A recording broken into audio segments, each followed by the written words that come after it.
Hi, this is Patrice Burkhart, and we're going to be looking at glazing clouds. Glazing creates depth. Now, in this particular painting, lots of cools and warms already in the clouds. We're going to create cool glazes for the clouds. We've got various types of violets or purples, blue violet, pink violet, and pretty much red violet. I've laid out the glazes. I'm going to add a tiny little bit, an ant's mouthful, to each of these little dollops or a dime's worth of glaze. And this will create a very sheer, transparent color. It won't take away from, it'll enhance the colors, because we're basically painting on clouds that are either white, neutral, or they have a little bit of warmth in them. And it's so sheer. So we're just mixing these up. When you're using glazes, you need to let each glaze dry before you put another layer of glaze on top. Otherwise, you run the risk of picking up the glaze that you just put down. It's kind of an odd thing. And then you have to start all over again. Glazes are something that have been around for quite a long time. The great masters of the Renaissance would paint using glazes, and that's how they would get the very subtle changes and realism would set in. And here I'm showing you just a sheer white scarf, because sometimes people have a hard time understanding what is a glaze again. Because if they're glazing white, it's very hard to see until it's dry. And even then, you're not quite sure because you don't have anything to compare it with. We're creating subtle shadows at the bottom of these clouds. The sun, it's high noon in this painting. And now, when you're doing clouds are ever changing. So you need to paint with your heart and your eyes. And when you're not seeing the clouds, paint with your heart. Now I'm putting the purple, because purple, a pale violet, is what you would see closest. It might have a little bit of white in there. It doesn't seem to be making any difference down in that bright yellow, because it's so pale and the yellow is so strong. But you can see that it's just slightly changing, and as they dry with acrylic, they do become a little bit darker. And I've cut forward to where I was adding a little bit more color to the glaze, and you'll see they're going to be a bit brighter. And you can come back and tone down areas by creating a white glaze if you think the glaze is too dark, or if you can wipe it off, which is much easier with oil paint than with acrylic, because acrylic dries pretty quick, and most glazes help. They're still going to be transparent, and I've decided that I don't like the middle violet, that I like either the red or the blue violet. And we want to keep the edges very soft. So if you see a hard edge, you can either rub it out with your finger, a cloth, or the soft brush. Soft brushes, you should be using soft brushes with glazes. And there I'm doing it with my finger. Clouds are funny. They're not boxes or pillows or cotton balls. They have dents. They're constantly moving. If you're gonna start painting skies, study the skies every chance you get. Look up and look at the edges. Take photographs of them on your phone or whatnot. So you become more familiar. And as I'm doing this, I'm thinking now, where exactly is that sun? Is it at the far right? Is it straight overhead? Is it starting to go down and it's at a slight angle? There's going to be varying degrees of shadow. It's not going to be a solid shadow.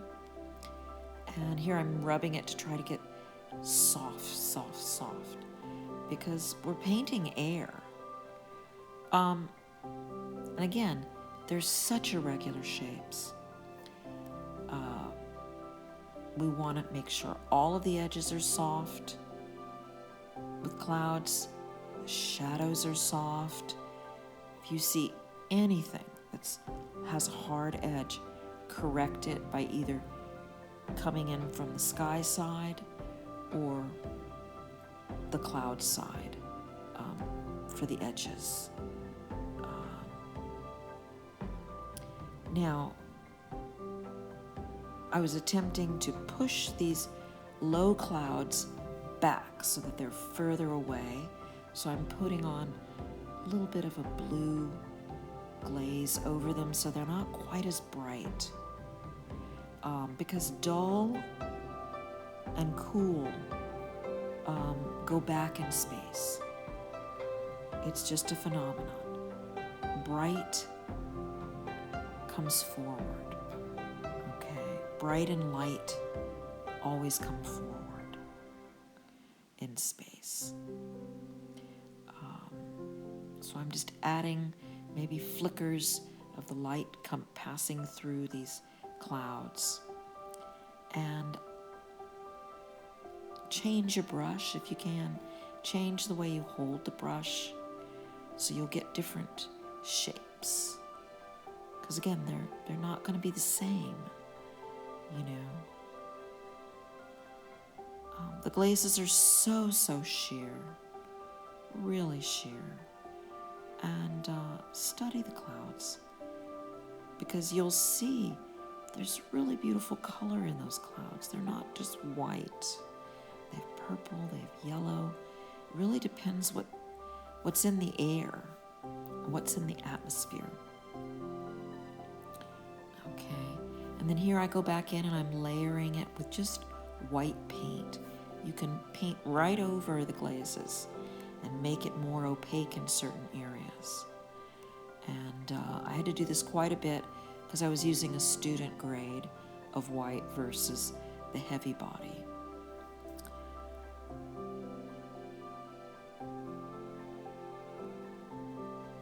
So it's just very soft, and the light is flickering through and around. You know, they're three-dimensional, they're not flat, these clouds, so, you know. And then I decided maybe I wanted them a little bit closer, putting in some white. By this time I've got a lot of glazes, I've got a lot of paint. It's kind of sitting there, so I'm able to mix actually on the canvas.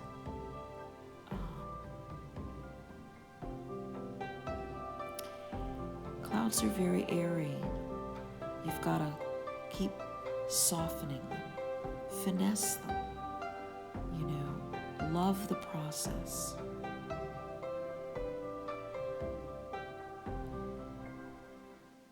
You know, don't think you're going to sit down and in 5 minutes have these fabulous clouds. It does require some work.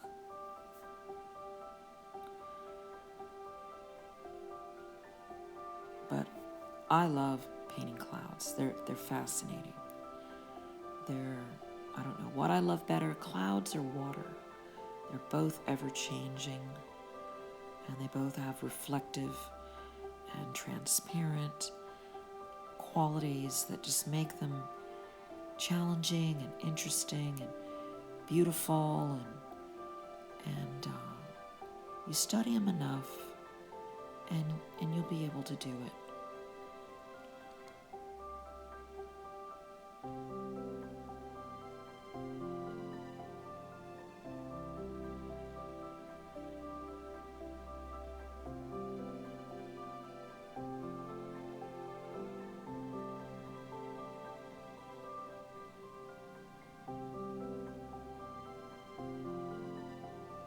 again, you can still see the yellow underneath the clouds. And if for some reason I covered it up, you can wait till everything dries and then put a glaze on, a pale yellow, if you want that in there. I preferred a little more coolness with this one.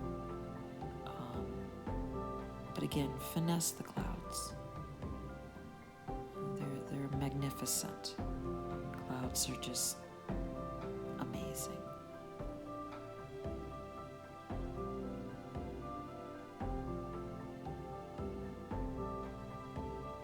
You could almost look at them as God's palette.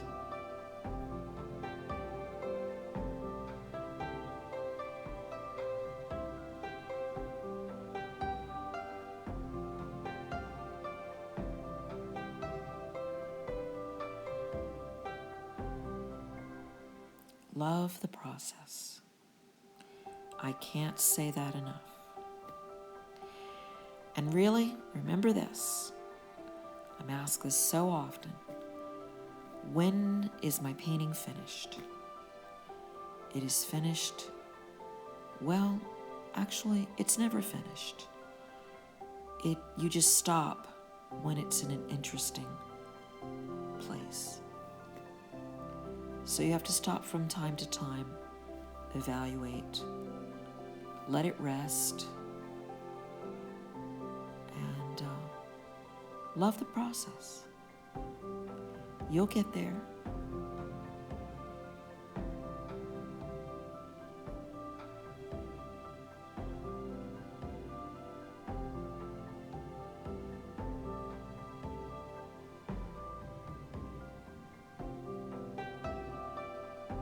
Remember, bright and light come forward. They advance towards you. And dull and cool recede. They move away from you.